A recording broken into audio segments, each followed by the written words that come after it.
After making my way walking the entirety of Regent's Park, I finally arrived to the north end where I found Lolly Lightning enjoying some ice cream. I tried an ice cream cone too, but ice cream cones and beards don't mix.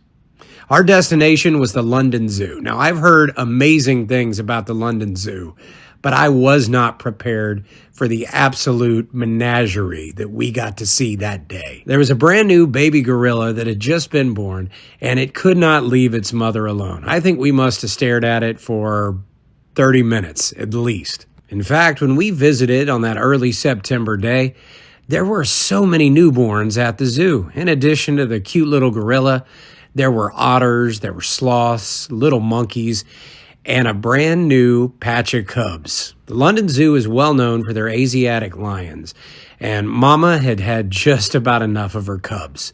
But that didn't stop her from stopping and making sure each and every one of them were very well taken care of.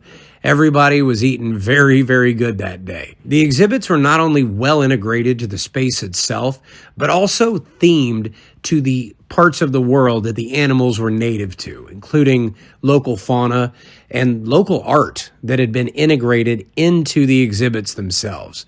It was something that very few zoos that I've ever seen have ever matched.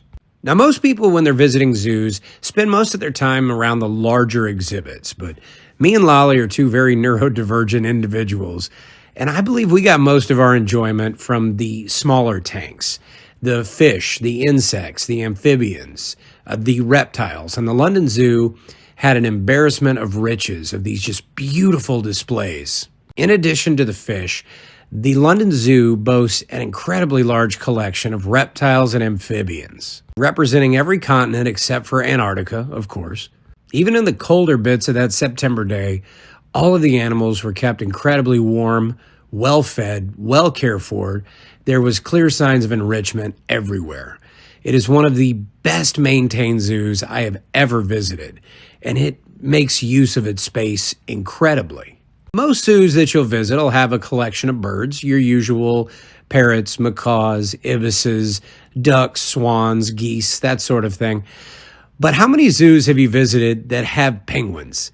And not only do they have penguins, they have a large viewing exhibit partially underwater for the penguins with daily feed shows. We loved it. The Spacious Africa exhibit encompassed acres of land and represented a couple of dozen different large mammal species.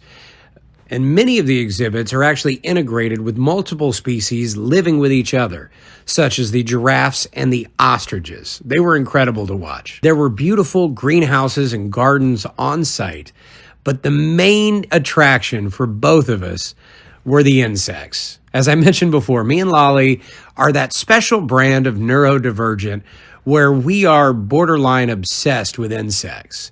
Now, I thought I enjoyed insects.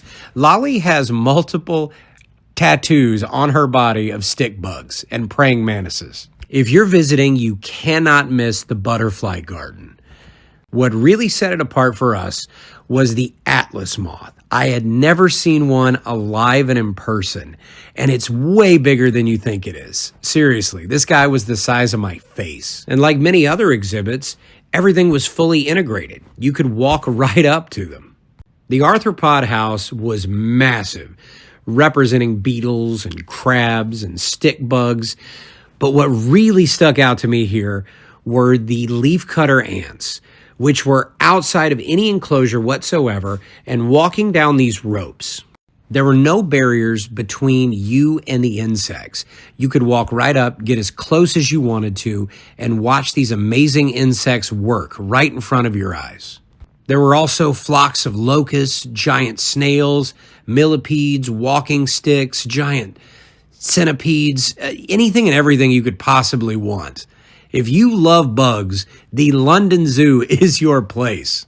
For whatever reason, the zoo was not very crowded that day, so we almost had the place to ourselves. The weather was very cool, so there was a whole lot of interaction. The animals were super active and super excited to see us. If you find yourself visiting London and you plan to visit the London Zoo, take your time with it. Enjoy the sights, savor the park within the park, smell the museum. Even the smallest detail has been well thought out and perfectly curated. It's rare that you're going to find animals that seem to be happier, more active, and better enriched than you will at this zoo. Even after visiting dozens of other cities, dozens of different zoos, this place was truly special, didn't lose its magic, and I had the perfect traveling companion that day. Lolly's a great friend.